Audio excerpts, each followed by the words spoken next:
the promotion and protection of human rights in Africa, scheduled to take place from today, the 20th. Our role is to make sure that we facilitate the process. Le rôle en soi, c'est de renforcer les capacités de ces organisations de la société civile, de tous ces pays qui sont invités aujourd'hui, de les familiariser au système des droits de l'homme en Afrique et puis de créer des liens avec les commissaires pour qu'il y ait vraiment un dialogue qui se crée avec les instances du système africain de protection et les ONG de la société civile d'Afrique du Nord. And we are pleased that it has come to fruition.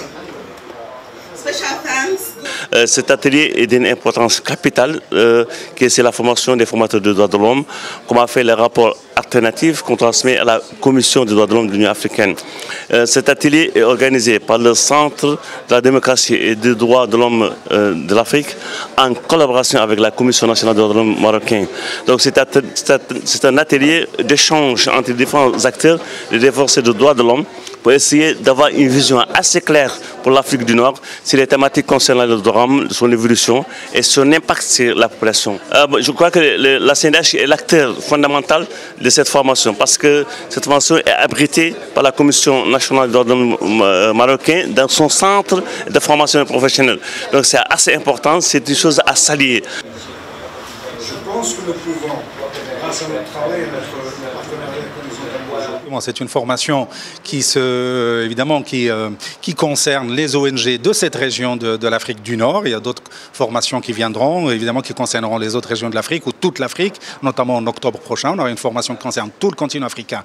Pour cette fois, la formation est destinée aux ONG de l'Afrique du Nord pour un peu les habituer à ce mécanisme africain des droits de l'homme, à tous ces organes et comment interagir, comment engager avec ce système-là. Et évidemment, l'Algérie est un pays voisin que nous connaissons et nous savons aussi quelle est la situation dans ce pays-là. Alors, à l'instar des autres pays, nous allons présenter nous allons discuter de la situation dans l'ensemble de ces pays-là, et y compris évidemment l'Algérie également. On va regarder un peu quelle est la situation. Il y a des sujets de préoccupation pour ce qui concerne l'Algérie. Nous en avons nous-mêmes, les autres en ont aussi, mais l'Algérie, par exemple, sur la question des migrants, il y a une actualité importante sur le sort un peu réservé à ces migrants. Évidemment, c'est une question qui préoccupe l'ensemble de la communauté internationale et a fortiori l'Afrique. Je veux aussi féliciter et remercier le Conseil national des droits de l'homme.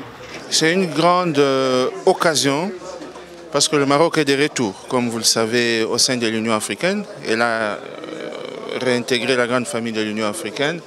Et c'est dans ce cadre-là que le Conseil national des droits de l'homme du Maroc, en partenariat avec la Commission africaine des droits de l'homme et des peuples, ainsi que le centre régional de formation que dirige Madame Anna Foster, organise ce séminaire de formation des formateurs.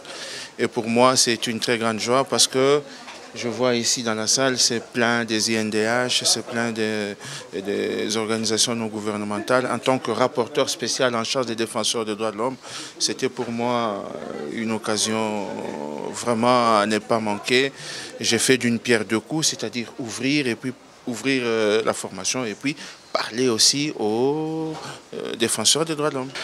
Nous avons voulu réunir un certain nombre d'acteurs de la société civile qui nous viennent de l'ensemble des pays d'Afrique du Nord, de l'Égypte à la Mauritanie, et avec un certain nombre de commissaires de la Commission africaine des droits de l'homme et des peuples, et un certain nombre, bien évidemment, d'experts, aussi bien marocains qu'africains. Y compris l'Algérie. Y compris l'Algérie, bien évidemment, puisqu'elle fait partie, comme vous le savez, de l'Afrique du Nord, que l'Algérie est aussi un pays frère, et que, bien évidemment, avec les problèmes que l'on... Ils ont beaucoup de problèmes. Bien évidemment qu'ils ont beaucoup de problèmes, et puis leur société civile a besoin, effectivement, de renforcement de ses capacités, précisément pour faire le travail qu'il y a à faire au niveau, effectivement, du renforcement de la démocratie et de l'état de droit.